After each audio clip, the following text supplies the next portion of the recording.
You're watching ABC7 News at 7. President Trump and Governor Scott, they're worried that if every vote is counted, Bill Nelson will be reelected as senator from the great state of Florida. We know who will be governor now. What about senator? The final results to be announced. What impact will our races have in D.C.? Good evening, everyone. I'm Alan Conan. Welcome to ABC 7 at 7. We'll have more on the week in politics in a moment, but first, our top stories at 7. If your significant other isn't home from work yet, this might be why. Bumper-to-bumper traffic on I-75 because of a deadly crash. Our crews were on the scene moments after it happened. Northbound lanes on I-75 in Sarasota are still closed after 2 people were killed in an accident involving 4 cars. 4 victims are being evaluated at the scene, and another was taken to the hospital. The accident happened at exit 205 overpass. This is a developing story, and we will keep you updated as we get more information. An update now on the investigation into a suspicious package which required a hazmat team to respond in Sarasota County. The sheriff's office says a worker at a shipping facility in Palmer Ranch was exposed to a substance, but it turns out the material was not hazardous. Sarasota County Emergency Services evacuated the building as a precaution.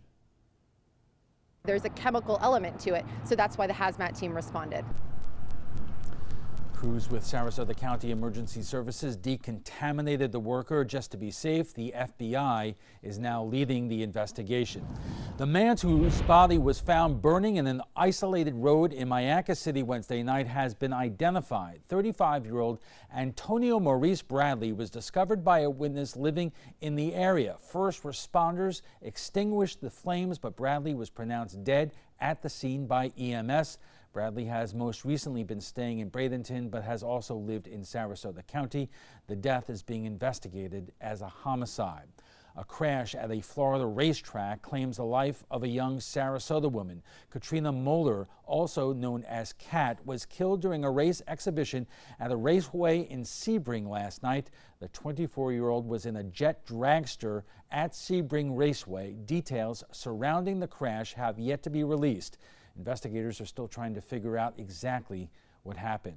Florida lawmakers will be looking at how elections are run in the state, from handling of vote-by-mail ballots to extending certification dates. That's according to Senate President-designate Bill Galvano of Bradenton, who will take the reins of the chamber on Tuesday.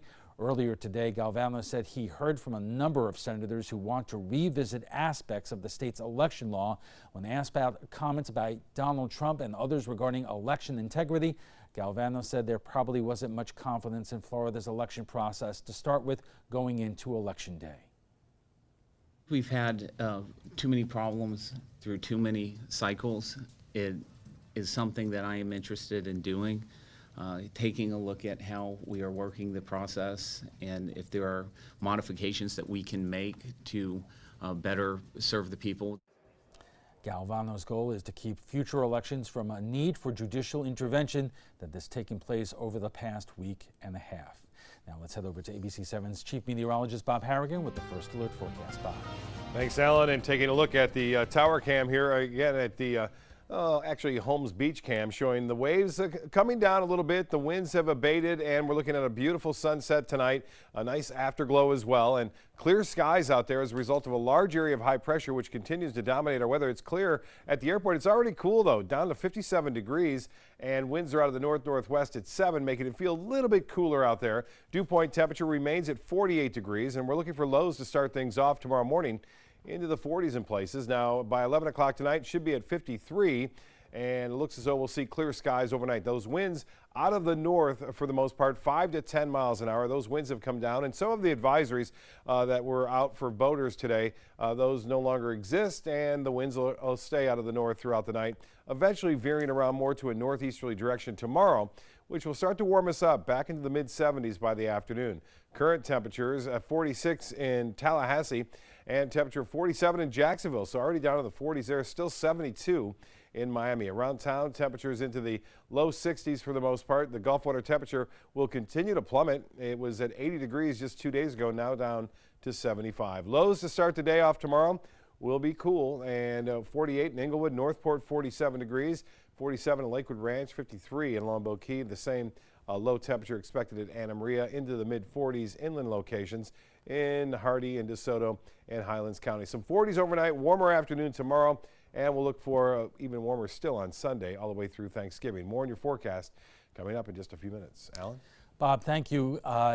The recounts in Florida continue in Palm Beach after missing yesterday's 3 p.m. deadline. CNN's Al Pelfrey explains what is next as the midterm recounts continues. After a lull of several hours, workers tonight started running ballots through the tabulating machines, doing a recount of some of the ballots in the U.S. Senate race between Nelson and Scott. I think we have consensus that we need to complete our job doing the machine recount, and then we can organize to do the hand recount, and that'll take us till tomorrow at 11. Election supervisor Susan Booker says they need to run ballots through the machine so they can sort out the ones that have undervotes and overvotes. We just want to get to a place where we should start a hand recount. Right now we're incomplete. Jim Monfiglio of Ocean Ridge, a candidate for House District 89, still doesn't know if he won or lost, and he'll have to wait for a hand recount of his race. This is democracy at work. It's not frustrating at all. We gave a heroic effort. Booker says it was not her or her staff's fault that today's deadline was missed. She blames technology. I think that we just got stuck with some mechanical issues that were inherited. Booker was asked if she feels she let Palm Beach County voters down. No, I don't believe so. We counted every vote and we uploaded our results, and they are accurate. And we conducted a logic and accuracy test. The machines were working properly at that time. Meanwhile, one lawyer who's been watching the process unfold says they can't legally go forward with a hand recount because they never completed a machine recount of all the ballots. Two choices. You either just stick with the original totals or you hand count 600,000 ballots. In a moment, we have done our own recount. Ray Pilon has won a seat at the trapezoid, and he'll be joined by one of the sharpest Democratic political consultants in the region and one of the most insightful political reporters on the Suncoast or any place else. So stay with us.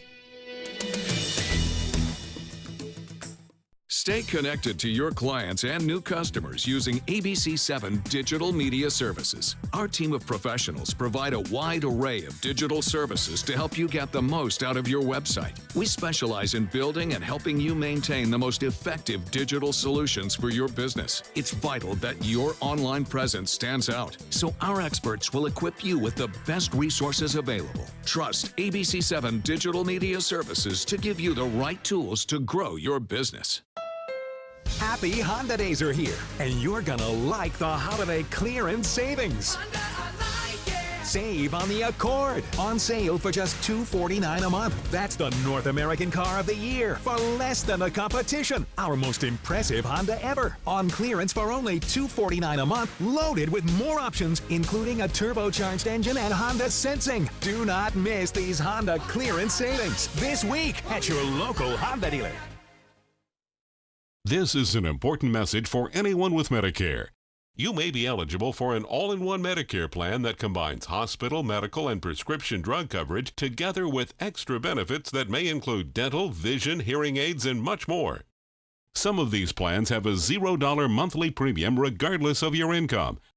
That's right. For one low plan premium, or in some cases a $0 premium, you may be able to get coverage for your hospital visits, doctor appointments, prescription drugs, routine dental care, eyeglasses and contact lenses, hearing aids, and possibly more. Today may be the first time you've heard about this type of Medicare plan. The advisors at the Medicare.com helpline are licensed insurance agents who will explain more when you call. Call now to see if you qualify. Call the number on your screen now. Call now to see if you qualify for these benefits. You worked hard for your Medicare. Now is the time for your Medicare to work hard for you. Not affiliated with or acting on behalf of any government agency or program.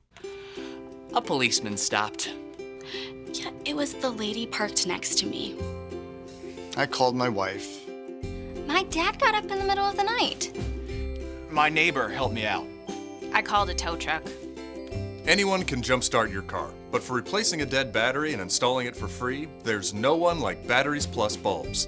Yeah, I'll install it myself. I'd like you to do it. Visit batteriesplus.com for a store near you. Recovery from mental and substance use disorders is real. You can recover. It's possible. It happens every day. Never give up on yourself.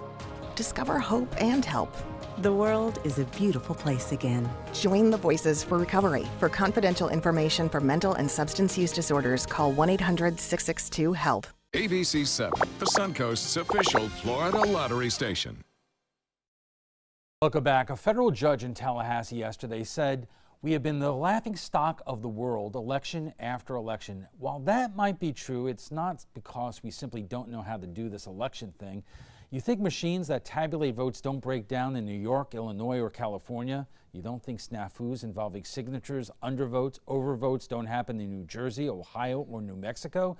These things happen all the time in every election, everywhere. We just don't often hear about them because most elections aren't this close. We are a deeply divided state, and our statewide races reflect just that. So while the midterms once again have exposed the kinks in our counting method, and to all you state legislators watching right now, and we know that you do, by all means pony up the money to run our elections like Publix runs the checkout line at their supermarkets. And to the rest of us, maybe think a little harder about our political discourse and the candidates that we back, and maybe eventually we'll come up with some that earn support of a clear majority of us. And joining us for more are former State Representative Ray Pilon and Jacob Ogles of SRQ Magazine. Gentlemen, thank you very much. And, you know, Ray, what about that? Because you were in a razor-thin matchup against Margaret Good. You came up just short. And the same could be said about so many races around the state. Absolutely correct, Alan. And we know that elections, like you say, all over the country have recounted. We're looking at a situation in Georgia right now. We know what happened out west. Here in Florida, I think ever since the hanging chads, and since we are such a diverse and such an important state in national elections particularly, that the spotlight is always on us. I believe that the legislature should, as Senator Galvano said, take a hard look at what we've done. What we've done is we've changed from just absentee voting to now that we have vote by mail. What was the reason? Well, we wanted to make sure that we didn't disenfranchise anybody. So make it easier to vote. Long time before the election even gets here. Don't have a disagreement with that, but may need to change. Right. And Jacob, on the other hand, if you look at the U.S. Senate race against, between Governor Scott and Bill Nelson, 12,000 votes over, between 8 million cast. I mean, that kind of goes to what I was saying, but it also kind of goes to the kind of campaigns that both men ran. Well, it also speaks to what happens when you have close elections. And we've been covering this for a while, Alan. We know that when you have two people fighting to the very end, they're going to bring out every single voter that they possibly can. I think a big part of this really that the public ought to absorb is the voter apathy. That if we had more people that just came out of a sense of responsibility rather than waiting till somebody scared them to the polls, then maybe we would have a little bit more of a healthy understanding of where the public actually stands rather than just having people scrap out the base. Well, let me ask you about that, because by voter registration, Democrats do outnumber Republicans in Florida. Yep, and they never have as many people vote as Republicans do. Still, for Democratic turnout throughout Florida, if all things were equal, I mean, this was the most impressive Democratic outcome to the polls in a very long time around here. Absolutely. I thought we had one of the most impressive Democratic slates of candidates that we've seen in a very long time. But that doesn't negate the fact that the Republicans are organized. It doesn't negate the fact that there's always a good bench of Republican people waiting to run for office. Ray, what about, as I mentioned, the discourse of our campaigns? You have people like Congressman Matt Gaetz from the Panhandle who are talking about Democrats stealing the election. That doesn't really bring confidence in terms of... No, and I, with all due respect to Matt, because Matt was my chairman of our criminal justice committee when I was the vice chair when we did the marijuana law. But he is a staunch conservative and a huge Trump supporter. So he has done what I think, if the shoe was on the other foot, the same thing would happen. Okay, we have to take a quick break. We're going to be back with more, but first let's get to our poll question of the day. And with that, here is ABC7 producer Chloe Conboy. Chloe. Alan, today I posted your Facebook poll question asking viewers, do you agree with President Trump's tweet that the midterm results were better than other sitting presidents? If you haven't voted in the poll yet, there's still time on our Facebook page and comment what you think. Coming up, I'll share some of those comments with you. Alan, back to you. Chloe, thank you. We're going to continue our conversation right after this, so stay with us.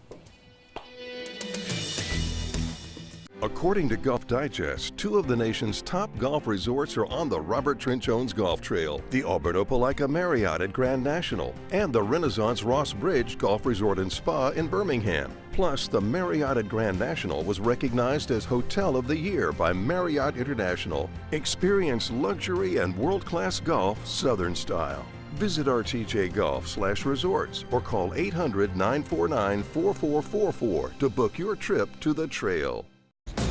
Coast Guard, we are taking on water. The United States Coast Guard. They secure our ports and waterways, protect our environment, keep drugs away from our kids, and save lives. It's dangerous work. And in times of triumph or tragedy, the Coast Guard Foundation answers the call to support Coast Guard members and their families. Learn more at coastguardfoundation.org.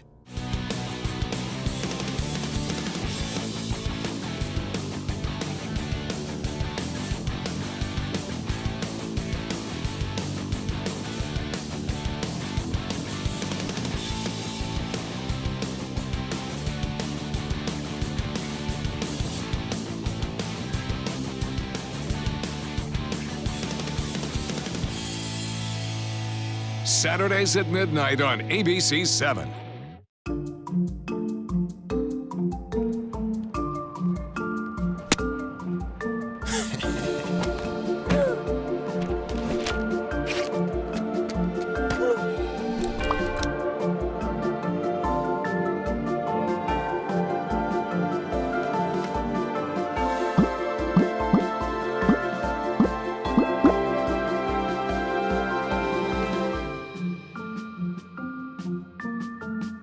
Once you get atrial fibrillation, you need to have a very close relationship with your primary doctor. Prevention is the whole ball game here, because once you have a stroke, you can't undo it. A year without stroke, it's a year that you can enjoy doing the things that you've worked all your life to finally get to do. You took care of yourself. You did what is necessary for you to be around one more year. And then next year, we'll celebrate one more year without a stroke. I am the resident district manager on the FAU campus for Chartwell. Whenever I see Haley, I do not see a person with a disability. I see a person with extraordinary abilities. Haley is always smiling. She's always on time. She gives fantastic customer service and is always focused on any job that she's given. Hi, this is Dan Marino. When your business recruits people with disabilities, everybody wins. To find out how, go to disabilitieswork.employflorida.com.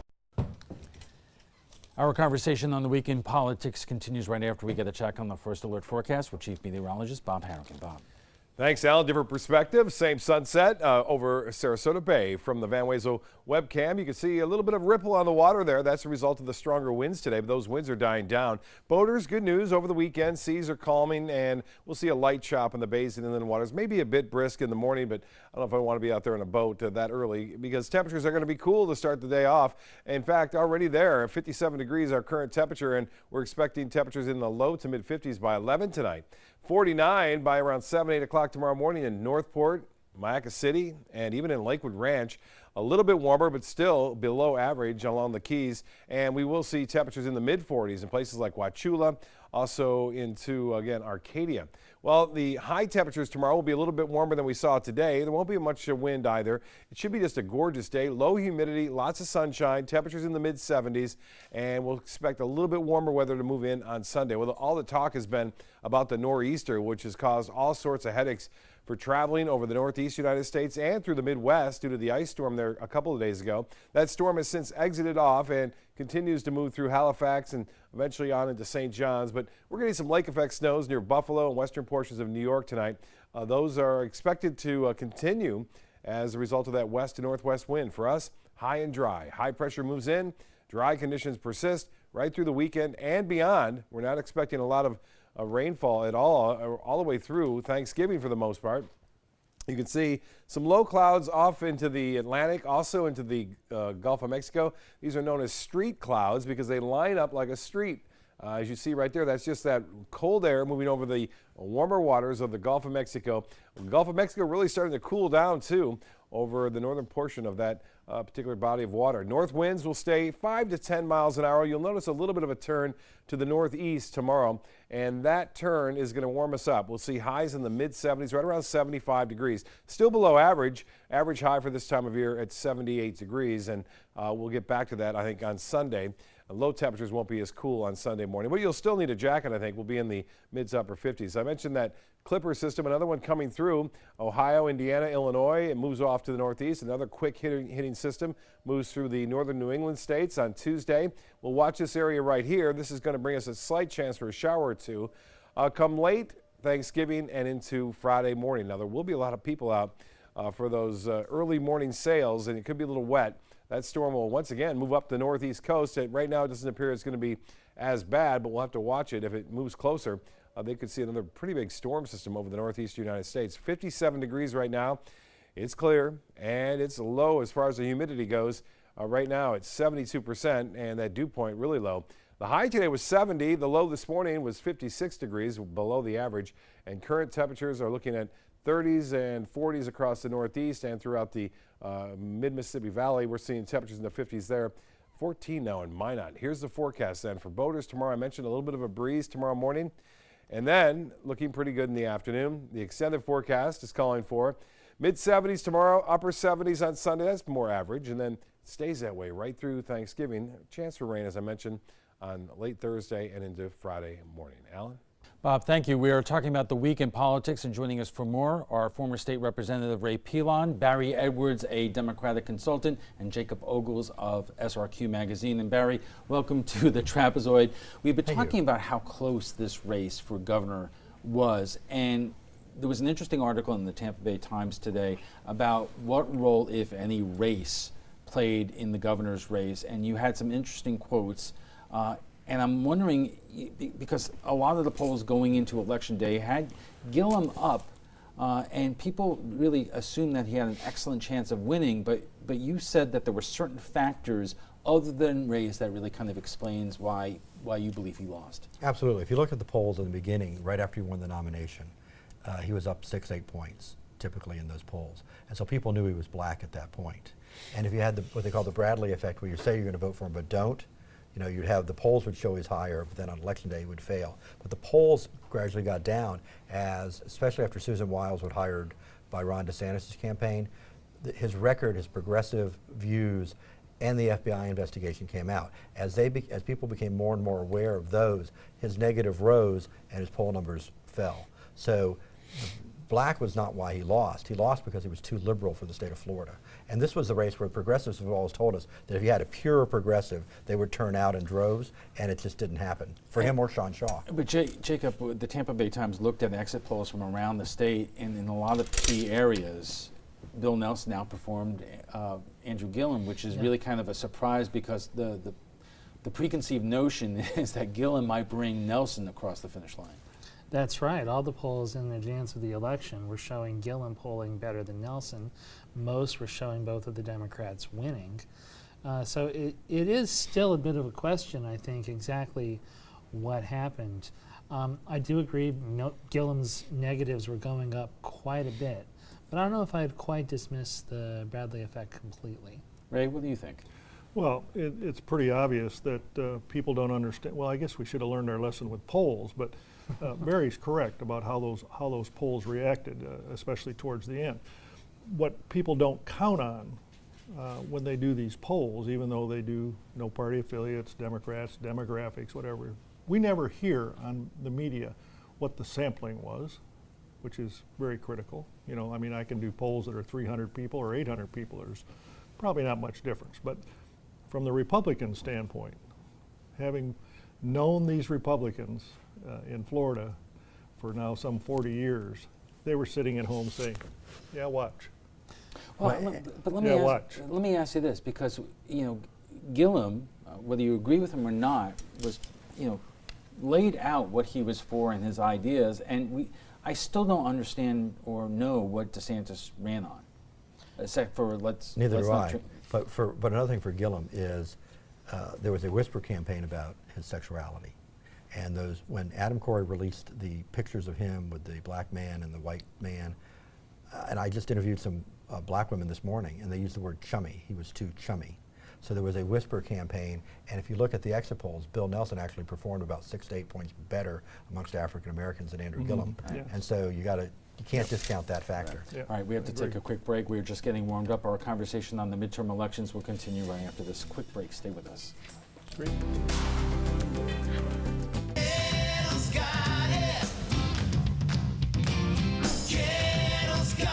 It's year-end clearance time at every Gettle location. Over 3,000 new vehicles, over 1,000 used vehicles on clearance right now at Gettle.com. And Gettle Pre-Owned Certified Plus means buying with peace of mind. Get credit help, fast cash for your car, and year-end clearance prices right now at a Gettle dealership near you. Gettle's got it. At Gettle.com. Our nation's servicemen and women show great courage and leadership, both on and off the battlefield. When they transition to civilian life, they can apply the skills and values they learned in the military to the workplace. That's why the Coalition to Salute America's Heroes is urging employers everywhere to be smart, bet on a vet. Hiring a veteran is also a great way to show your appreciation for them. To learn more, call 1-888-44-SALUTE. A promise was made, a promise that hit the beaches of Normandy, a vow that captured Iwo Jima, a contract that weathered Tet, a pledge that stormed the desert in Iraq, an IOU that braved IEDs in Kandahar. A promise was made to America's veterans. DAV fights to keep that promise, so all veterans and their families get the benefits and support they earned. For help, visit DAV.org. Here's something we bet you didn't know. Nearly half of all cancers can be prevented. That's right, half. Nearly 50%, mostly by making small everyday changes in your diet and controlling your weight, walking more, eating less, and eating foods that help you and your family to seriously reduce the risk of cancer. And of course, by not smoking. Visit the Cancer Prevention Together We Can website and get a free 30-day planner filled with tips, recipes, stats, and more about protecting your family. Go to prevent50.org.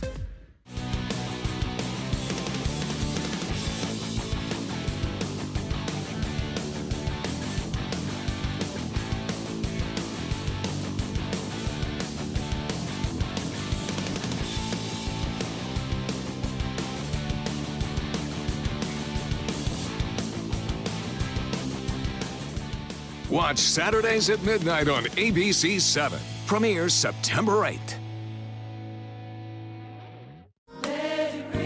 On the next Black Almanac.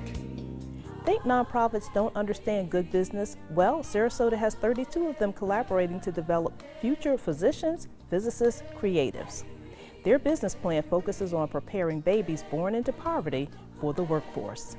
One of the purposes of this whole initiative is to get all of us working together. Sunday morning at 7:30 on ABC7. Are you a soccer mom or dad? Regardless of their age or experience level, when your kids play soccer or any other sport, there's one person on the sideline who is key to help recognize and seek medical care for sports-related concussion. It's you. You need to know the signs and symptoms of concussion, and you need to act if you think your child has been injured. Remember, when in doubt, sit them out. To learn more, go to cdc.gov/concussion. 1001, 1002, 1003, 1004. Get breaking news alerts focused on the Suncoast. Download the ABC7 News app. You're watching ABC7 News at 7:30. Welcome back to the Week in Politics, and joining us for more are former State Representative Ray Pilon, Democratic political consultant Barry Edwards, and Jacob Ogles of SRQ Magazine. But first, our poll question tonight. Here's ABC7's digital producer, Chloe Conboy. Chloe. Alan, today I posted your Facebook poll question asking viewers, do you agree with President Trump's tweet that the midterm results were better than other sitting presidents? Here's what some of you had to say. Steve says, of course they weren't. They were terrible. They lost the House by the biggest number since Watergate. Trump is delusional. Wow, Steve, no holding back there. But on the other hand, let's see what Candy had to say. Candy says, yes, in Obama's first midterm election, he lost 63 seats in the House and 6 in the Senate. Trump only lost about half that in the House and gained a couple in the Senate. Some interesting comments tonight, Alan, and if you didn't have a chance to vote, be sure to go to our ABC7 Facebook page every Friday to vote in our poll and share your comments with us. Alan, back to you. Chloe, thank you. And folks, I would like to get your reaction to that. I mean, it's almost been a slow wave. Election night, we knew that Democrats took over the U.S. House, but since then, it has grown over to 30 seats. That's how you define a wave, Barry. But the president's point is, you know, fair enough that Obama lost over 60 seats in his first election, and that if you compare it, he did better. He had a Cat 2 hurricane against him. Obama had a Cat 5 hurricane against him. Yeah. But for Florida, it was a debacle for the Democrats. This was probably the worst election for the Florida Democratic Party in their history. Why? Because, first of all, they had the hope. They had created expectations that they were going to sweep. I'm one of the few analysts that the day before on Dick Greco's show in Tampa predicted a Republican sweep. I was only wrong on Nikki Fried. We lost a U.S. Senate seat as a Democrat. We gained 2 House seats, but that's not an even trade. We lost the governor and the executive branch other than Nikki Fried for Agriculture Commissioner. We only gained 1 seat in the Florida Senate and 5 seats in the Florida House. And now they have, in January 6th, Ron DeSantis will pick 3 conservative judges, replacing the most liberal judges. He will totally transform the court, and that will affect redistricting in 3 years. And Jacob, the 2 congressional seats that the Democrats picked up in Florida were in South Florida in congressional districts that Hillary Clinton won but had Republican members of Congress. The Democrats did target a number of other districts around the state, including the 16th here, the district that I ran for in the Tampa area, the 15th, and in both times the Democrats came up short. Right. How do you jive that to the national trend where you had Republicans around the country in districts that the president won by 20 points going on to lose? Florida missed the wave. There's no question about that. Instead, we got red tide. Well, you know, a month before the election, it looked like that was really going to help the Democrats a lot, but it all got swept out to sea by Michael. I think I would argue a little bit. I don't know that this is the worst election for Democrats, but it certainly wasn't a good election for Democrats in the state of Florida. I do think, like, the fact that I think we have to come to grips, perhaps, with the fact that this is a red state. And that's what I think that this election showed more than anything.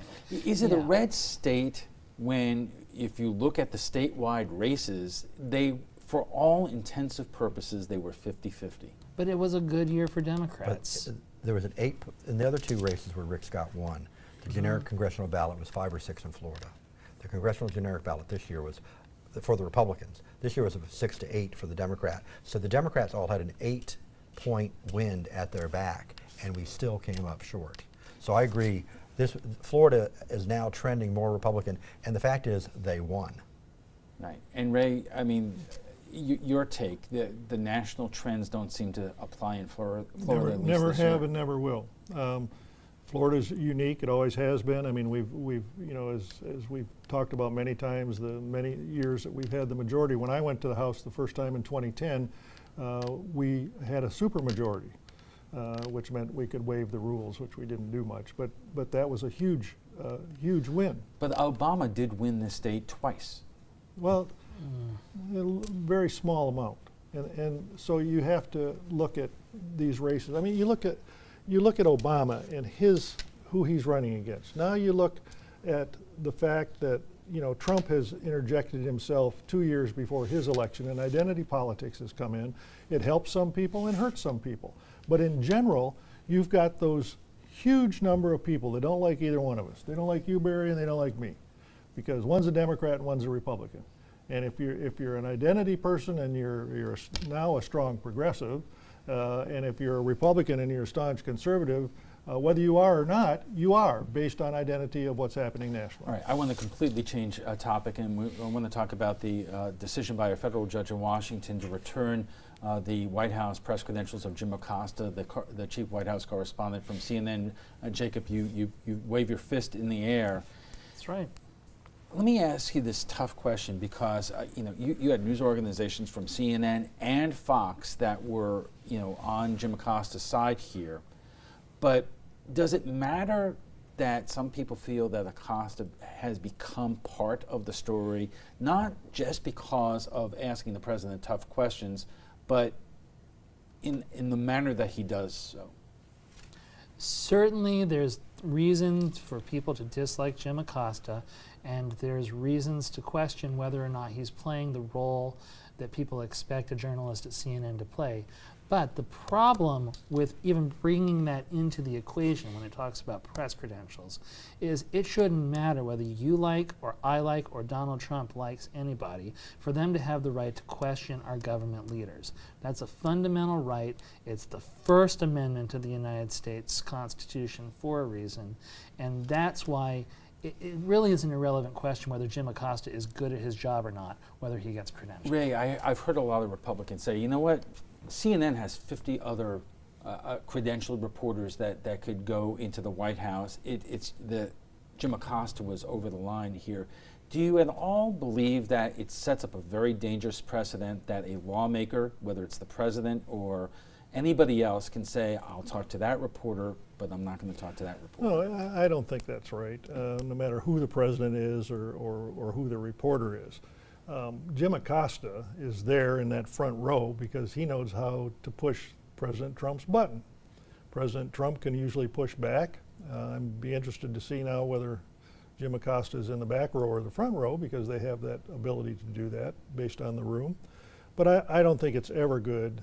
I would rather Jim Acosta was in the front row between now and 2020, because the more he does for my side by doing what he does, which he can do based on his job and his who he works for, let him go, because I think it hurts them more than it hurts us. But not removing him. Shouldn't remove him. Barry, doesn't it also can't viewers and the general public make determinations about this president by the way he answers tough questions, maybe even sometimes unfair questions? If you remember, if you go back to Sam Donaldson and Ronald Reagan, Sam Donaldson was pretty darn aggressive, and Reagan, with his sometimes self-deprecating humor, loved being the foil there. Well, I think there was a different types of confidence there, and he also everything didn't have to revolve around him getting credit for every single decision. Donald Trump is a different type of personality. He's a celebrity personality where he feeds off of all of the attention going to him, and he doesn't ever, and he has a very thin skin. Reagan had a much tougher hide, as he said. He was a leatherneck or whatever. The only problem, so the court said that they have to give him his credentials back, but they don't have to call on him.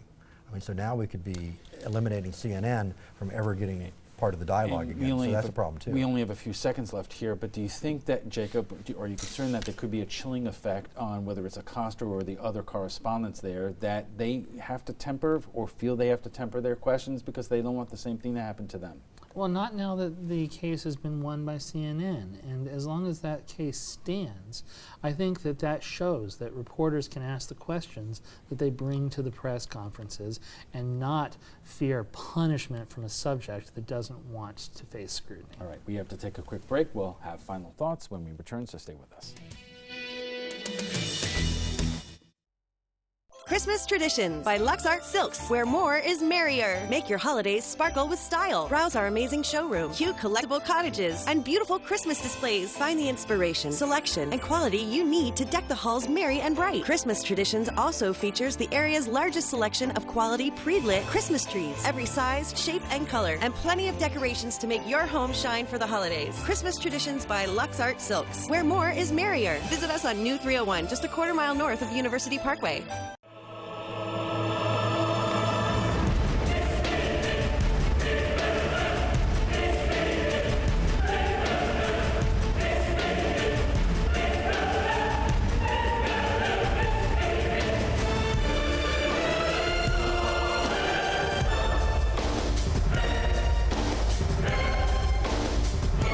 Accolades are great. Just wait until you see our prices. Rugs as Art, Sarasota's only area rug superstore. The following message is brought to you by Mesobook.com. People who have been diagnosed with mesothelioma have many questions. How did I get this disease? What are my treatment options? How will this affect my loved ones? You need answers, which is why we offer a free book written by medical professionals who have treated mesothelioma. Call toll-free at 1-800-777-1366 or go to mesobook.com.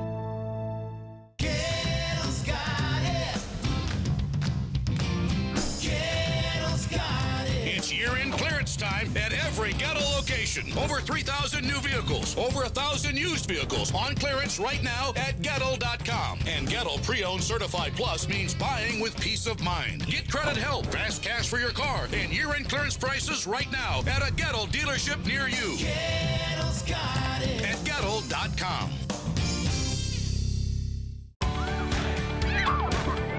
Me, pick me.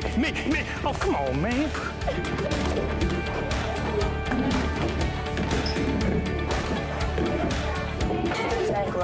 Oh, man, I love technology.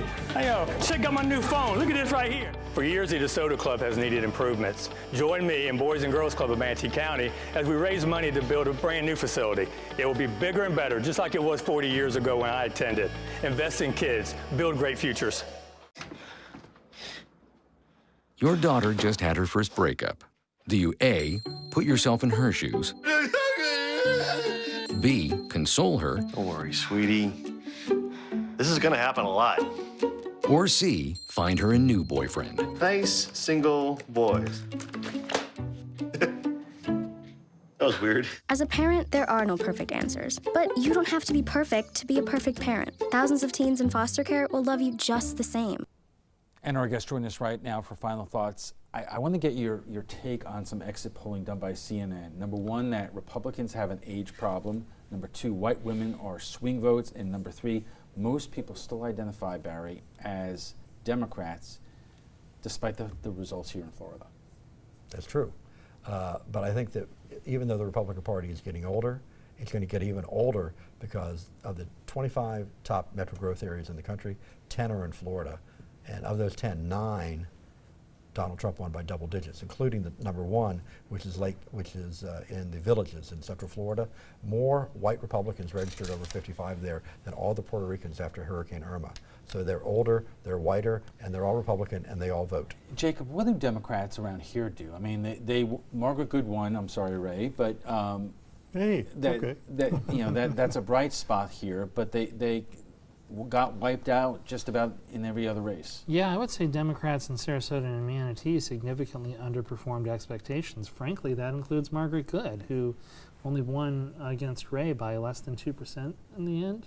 Yes, 1.4. Yeah, so and that was despite a lot of energy, incredible canvassing on the weekends. A lot of money. She spent $1 million over the course of a year in this area if you add her special election and what was spent in advance of the November race.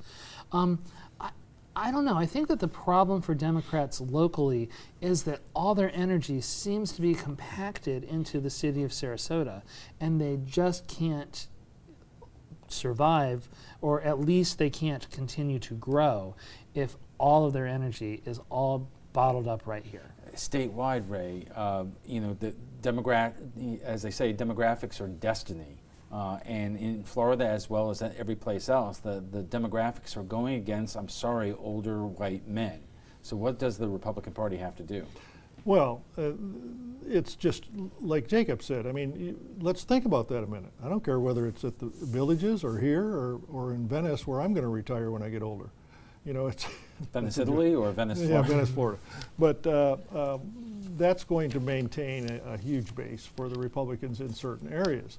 Now, if you look for the metropolitan areas, you look at the city of Sarasota, Pinellas, Hillsborough, Tampa, St. Pete, where we always see folks that are more inclined to be Democrats move to. Look at downtown Sarasota, and a good friend of mine, Alex Coe, the other day mentioned the fact, look around the country. Every time somebody puts in a plan to make you a metropolitan city, and look at our high rises and so forth, that's what's going to happen in the voting registration. All right, and we'll have to leave it there. Gentlemen, thank you very much. We want to thank our guests tonight, former State Representative Ray Pilon, Democratic political consultant Barry Edwards, and Jacob Ogles of SRQ Magazine. When we return, the Woolsey fire is now expected to be contained Monday, but right now authorities say there are some places that are still not safe. We'll hear from evacuees who are anxiously waiting to the return to what remains of their homes. But right now, let's get the final check on our first alert forecast from Chief Meteorologist Bob Harrigan. Bob. Thanks, Al. We're taking you into the weekend on a cold note. Temperatures into the low to mid 50s by 11 o'clock tonight. Lots of clear skies around. That allows that temperature to plummet, and we are looking for some overnight, some upper 40s expected to start today on Saturday. It'll be a warm afternoon, though. We'll see temperatures back into the mid 70s, a little bit below average, but it should be a gorgeous day, especially in the afternoon. And then upper 70s Sunday all the way through Thanksgiving.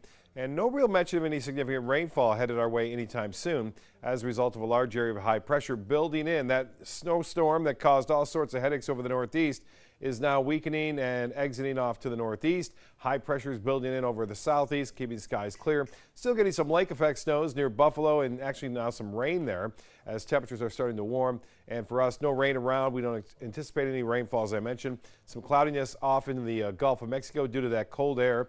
And we can see clear skies and clear sailing over the state of Florida. And for boaters, it looks to be pretty good tomorrow as well. Well, here's a look now at the water vapor imagery, and the trough of low pressure continues to stay in the northern Gulf of Mexico, and that will shift off to the east. Our winds will start to change more to an easterly direction beginning on Sunday, and that will start to warm us up a little bit. But another front is expected to move down on late Monday, which will not do a whole lot as far as rain, as the air is just too dry.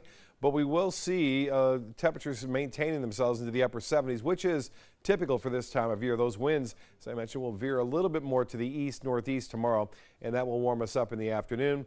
And we'll see another cool night tomorrow night and Sunday morning, but it won't be as cold. Temperatures will be into the upper 50s to mid-50s for the most part. And then we'll start to see that gradual warming trend for overnight lows. So starting off very chilly tomorrow morning, we warm up quite nicely by midday into the mid-70s by 3-4 o'clock in the afternoon. And then we will see no real threat of any storm systems around for some time as this large area of high pressure continues to kind of hang over the mid-Atlantic coast states on Sunday. That gives it more of an easterly wind. And then there's a little weak system expected to develop over the Wednesday and Thursday in the western Gulf of Mexico, and then move toward us by late Friday, I should say late Thursday and into early Friday, a chance for some rainfall. And then behind it, another high pressure builds in for the next weekend. So things are looking good for the weekend. 57 degrees right now. It's chilly out there. The dew point is at 48. That number hasn't budged much. And the high today did manage to get to 70. Despite that north wind all day today, it only got up to 70 degrees, and 79 is our average. The record 89. Temperatures around the U.S. 32 in Portland and Canada. It's 26 in Ottawa and 16 now in Bismarck. There's a real big area of cold air, Arctic air, moving into the northern plains. 64 in Dallas and 45 degrees in Atlanta at this time. Now, as far as the forecast highs go tomorrow, it will gradually warm up to the upper 40s in Boston, the nation's capital, New York City, right around 50. And staying pretty cold in Chicago, 35 there, Minneapolis at 26. Nationally, there's not a whole lot over the southeast. This is that next little clipper system, which will move across the mid-Mississippi Valley and eventually toward Ohio. For us, a little bit of a breeze in the morning for boaters. Other than that, the winds will come down to 5 to 10 in the afternoon. The water temperature now at 75 degrees. Here's the extended forecast. And lots of sunshine over the weekend. High temperatures back into the upper 70s by Sunday. Thanksgiving looks to be quite nice. Upper 70s for highs. Partly cloudy skies. Only a slight chance for a shower. Alan will be right back after this.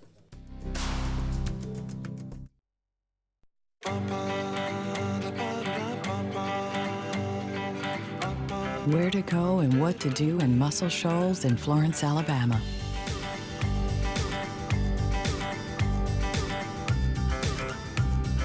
Personalized just for you.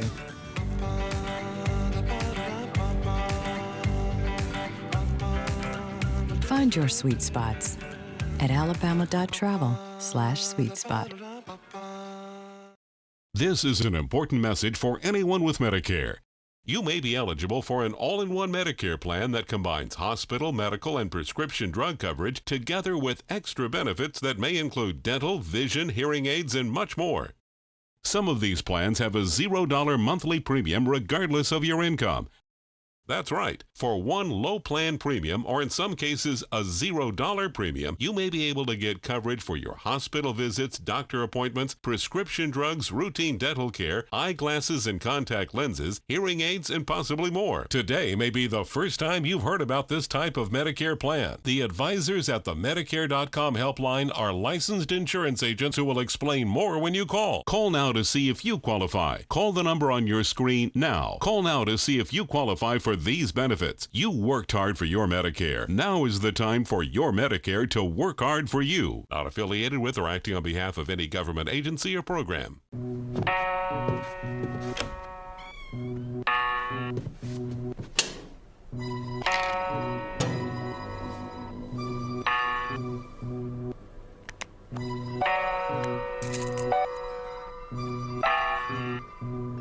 Who else has been taking your prescriptions? Keep your medicine and your family safe and secure. Mind your meds. To learn how we can help, visit the Partnership for Drug-Free Kids at drugfree.org. Ever since I can remember, I've been intrigued by industrial design and the optimization. Wait, that's passion?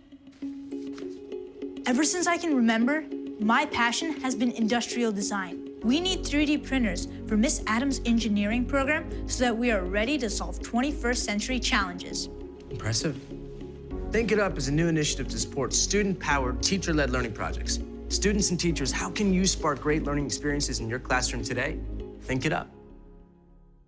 Check out My Suncoast Dining on mysuncoast.com, your guide to the foodie lifestyle. ABC7's own Chef Judy serves up her favorite recipes, cooking tips and trends, dining blogs, step-by-step videos, and Suncoast Restaurant Guide. You'll find it all at mysuncoast.com/dining. Get breaking news alerts focused on the Suncoast. Download the ABC7 News app.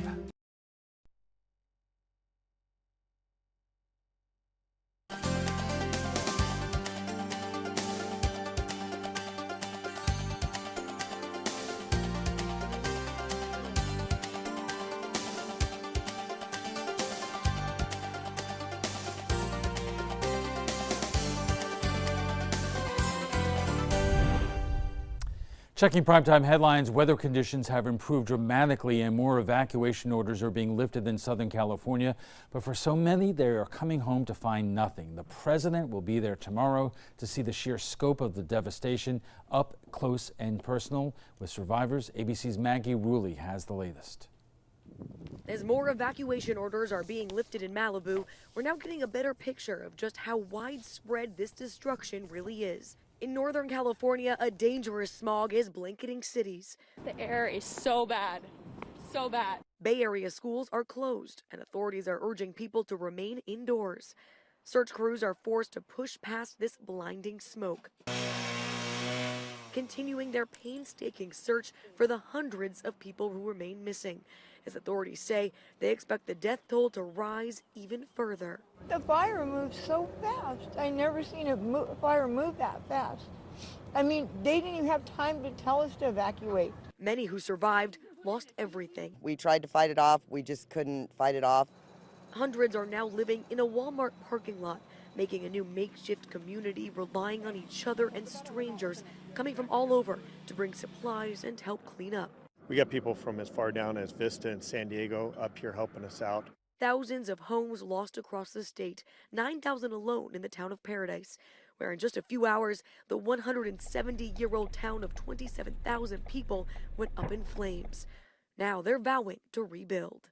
It's going to be a tough rebuild, but I know the town will come together. I know there's a lot of people out there ready to come back, and let's get this done. Let's make Paradise again. And cleanups beginning here in Southern California as well. We've already seen multiple crews today on this block alone, but neighbors we speak to tell us they expect it's going to take them 2 years at least to rebuild. Maggie Rulli, ABC News, Calabasas, California. Florida's unemployment rate inched down to 3.4% in October. The latest numbers point to the lowest jobless rate since since January 2007. There are 345,000 Floridians who qualify as unemployed from a workforce of 10.25 million. The jobless number is down 14,000 from last month and 51,000 from a year ago. In October, private sector businesses created over 21,000 new jobs, which shows that their continued confidence in our economy and their ability to find the workers that they need here, right here in Florida. The decrease comes as the national unemployment figure held at 3.7% from month to month. Florida's numbers were driven by service-related jobs, according to the state agency. Modest gains were also reported in categories involving construction, financial activities, trade, and utilities. Investigators say a convicted serial killer in Texas may be linked to more than 90 unsolved cases. Samuel Little is already serving a life sentence for 3 murders in California, but earlier this year he was extradited to Texas to face charges of killing a 4th woman. That's when a detective got him to confess to 90 other murders in multiple states, including Florida, as close as Tampa. A prosecutor in Texas says the victims' families may finally get justice. I always feel like justice can be delayed, but it doesn't mean that it necessarily has to be denied. And in this case, there are people all over this country that haven't had answers, haven't had justice, but now they will. And so 30 of those 90 murders have already been confirmed by authorities. If convicted, in all cases, 78-year-old Little would be one of the most prolific serial killers in U.S. history. President Trump today signed a new law that will create a cybersecurity and infrastructure agency within the Department of Homeland Security. At a signing ceremony, he emphasized the importance of the agency and thanked all the people involved in creating the CSIA. Every day, America's adversaries are testing our cyber defenses. They attempt to gain access to our critical infrastructure, exploit our great companies, and undermine our entire way of life. The administration says this new agency will serve as the focal point for defending civilian and federal networks to protect critical infrastructure, including the nation's election security. And that's all the time we have for this evening. I'm Alan Cohn. Thanks for joining us. Have a great weekend.